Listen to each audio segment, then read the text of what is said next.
اللہ رب العزت کے صفاتی ناموں میں ایک نام الملک ہے۔ یہ اللہ کی خاص صفت ہے کہ الملک اللہ بادشاہ ہے، اور ایسا بادشاہ ہے جس کی بادشاہی کو زوال نہیں، ایسا بادشاہ ہے جسے کسی کی ووٹ کی ضرورت نہیں، ایسا بادشاہ ہے جس کو کسی کی سپورٹ کی ضرورت نہیں، وہ ہر شریک سے پاک ہے، اس کی بادشاہت دائمی ہے،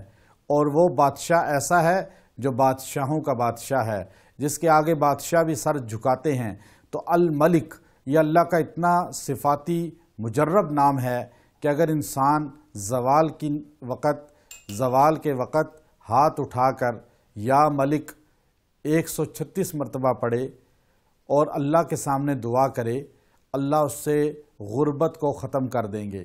اللہ اس کے کاروبار میں برکات کا نزول کریں گے، اللہ اس کو غنی بنا دیں گے، غربت اس کے گھر سے نکل جائے گی۔ ہر روز زوال کے بعد یہ دعا اس طرح پڑھ کے یا ملک 136 مرتبہ پڑھیں اور پھر دعا کریں، انشاءاللہ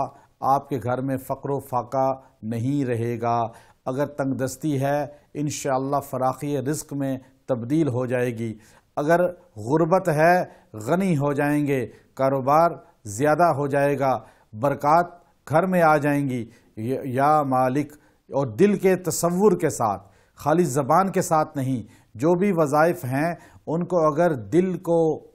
دل کے خشوع کے ساتھ اگر آپ پڑھیں گے، یہ سمجھ کے کہ میں جس مالک کو پکار رہا ہوں، جس سے دعا مانگ رہا ہوں، وہ میری شاہ رخ سے زیادہ قریب ہے، وہ تو بادشاہوں کا بادشاہ ہے، وہ تو مالک الملوک ہے، وہ تو ساری کائنات کا، پوری کائنات کا خالق ہے۔ جب آپ کہیں گے یا مالک تو آپ کا تصور ہوگا کہ بادشاہوں کے بادشاہ سے میں مانگ رہا ہوں اور وہ میری سن رہا ہے اور میری پکار اس تک پہنچ رہی ہے۔ تو آپ اس خشوع کے ساتھ جب مانگیں گے تو انشاءاللہ اس وظیفے کا اثر ہوگا۔